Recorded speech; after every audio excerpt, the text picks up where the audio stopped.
আজ তো রাখি পূর্ণিমা, আর রাখি পূর্ণিমার এই শুভ দিনে সকালবেলা সমস্ত কাজ সেরে নিয়ে আমি বসে পড়েছি গোপুসোনাদের সেবায়। তো গোপুসোনাদের সেবার জন্য আমি প্রথমেই করে নিচ্ছি অভিষেক, তারপরে আমি সুন্দর পোশাকও পরিয়ে দিলাম আর ফুলমালা দিয়ে সাজিয়েও দিলাম। আর বাকি দেবদেবীদেরও কিন্তু খুব সুন্দর করে ফুলমালা দিয়ে সাজিয়ে দিয়েছি। তারপরে এই যে রাখিটা আমি নিয়ে এসেছি, মানে বরমশাই নিয়ে এসেছে, সেই রাখিটাই আমি গোপুদেরকে পরিয়ে দিলাম।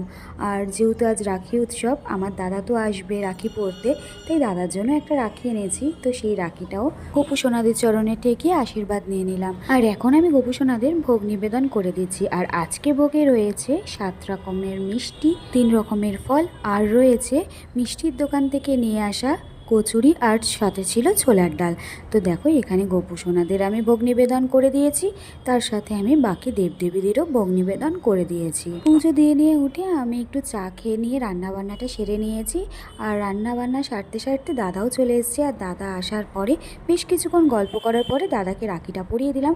আর দাদাকে রাখি পরিয়ে দেওয়া দেখাতে গুজিও রাখি পরার জন্য বায়না করছিল, তাই ওর পাপা ওকে একটা রাখি পরিয়ে দিল। আর দাদাকে রাখি পরিয়ে নিয়ে এবার খেতে দেওয়ার পালা। তো আজকের দুপুরের মেনুতে রয়েছে ভেজ রাইস, সাথে রয়েছে নিরামিষ পনির, যেটা আমার জন্য বানানো হয়েছে যেহেতু আজকে আমি ভেজ খাবো, আর সাথে রয়েছে চিলি চিকেন।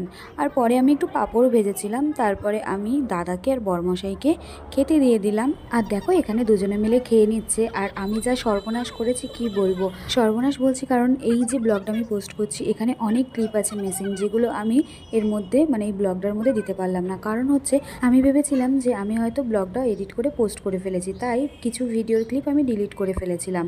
কিন্তু পরে দেখি যে না, আমি তো ভিডিওটা পোস্টই করিনি।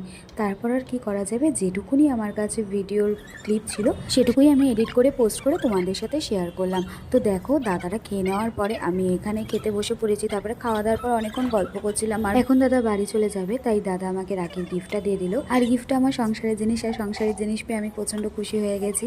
আর গিফটটা আমার ভীষণ পছন্দও হয়েছে। আর আমি দাদাকে কী গিফট দিয়েছি আগের একটা ব্লগে তো তোমাদের সাথে শেয়ার করেছি, তাই আমি আর এখন এই ব্লগে পোস্ট করলাম না। তো দাদা বেরিয়ে যাওয়ার পর আমি কিছুক্ষণের জন্য রেস্ট নিয়ে নিয়েছিলাম, তারপরে বসে গেছি। আমার বউ অলরেডি কাজে বসে গেছে।